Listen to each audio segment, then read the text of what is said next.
Let's go back now to those results in the riding of Carleton in Ottawa. Look again there, Pierre Poilievre losing for the first time in a very long time in his own riding, since 2004, if I'm not mistaken. The Liberal Party's Bruce Fanjoy toppled the Conservative leader in that riding. The Liberals worked very, very hard and thought they had a chance. It was, I'm going to be honest, a little bit difficult to believe that it might be possible, but Bruce Fanjoy joins us live now, and he managed to make it happen. So first off to you, sir, congratulations. Thank you, Rosemary. Yeah, nice to meet you. How surprised were you, Bruce Fanjoy, when you got this victory early this morning? Well, I wasn't surprised. I knew we were right there.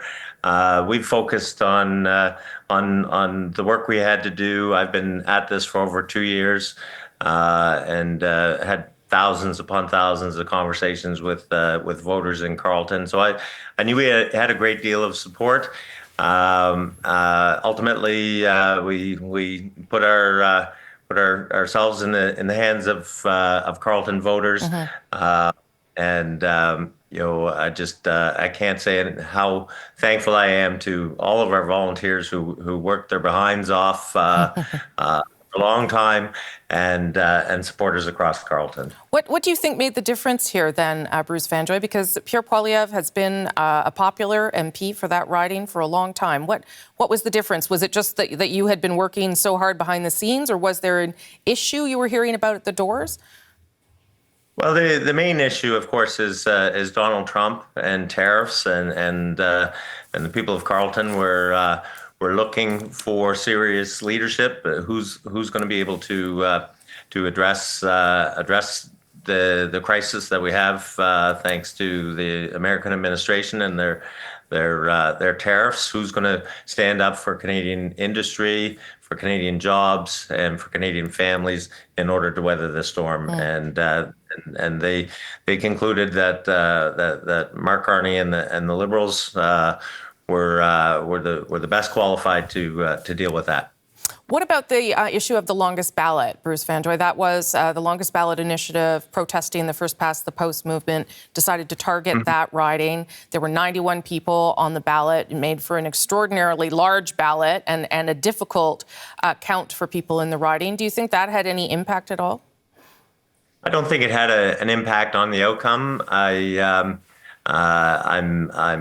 disappointed for people in Carleton who that may have disenfranchised. Some people may have had some difficulty navigating the ballot, but I don't think it changes the outcome. But I'm also feel for the Elections Canada officials and volunteers who had to put in a very, very late night dealing with something which I think would be better left dealt with differently. The Prime Minister did refer to you last night, jokingly saying he couldn't wait to start working with Bruce Fanjoy. That was before we had even declared you projected elected. I wonder how you feel about being a sort of giant killer in Canadian politics this morning. Well, first of all, I can't wait to work with Mark Carney. I never saw this through the lens of being a giant killer. I recognized that history had an appointment with Carleton many years ago, and I wanted to stand up and provide a positive alternative to Pierre Poilievre. Because I think that it was very important that we don't import divisive American-style politics to Canada, and so this was something I could see coming, and felt that the people of Carleton would like a strong, positive alternative. Okay, well, Bruce Fanjoy, again, congratulations. I wasn't sure it was going to happen, but you clearly were confident in your abilities and the work that you did there on the ground. Look forward to meeting you, sir, but congratulations on representing the riding of Carleton. Thank you very much, Rosemary. Okay, nice to meet you. That's Bruce Fanjoy, again, who took the riding of Carleton away from Pierre Poilievre for the first time since 2004 was the first time Pierre Poilievre was elected.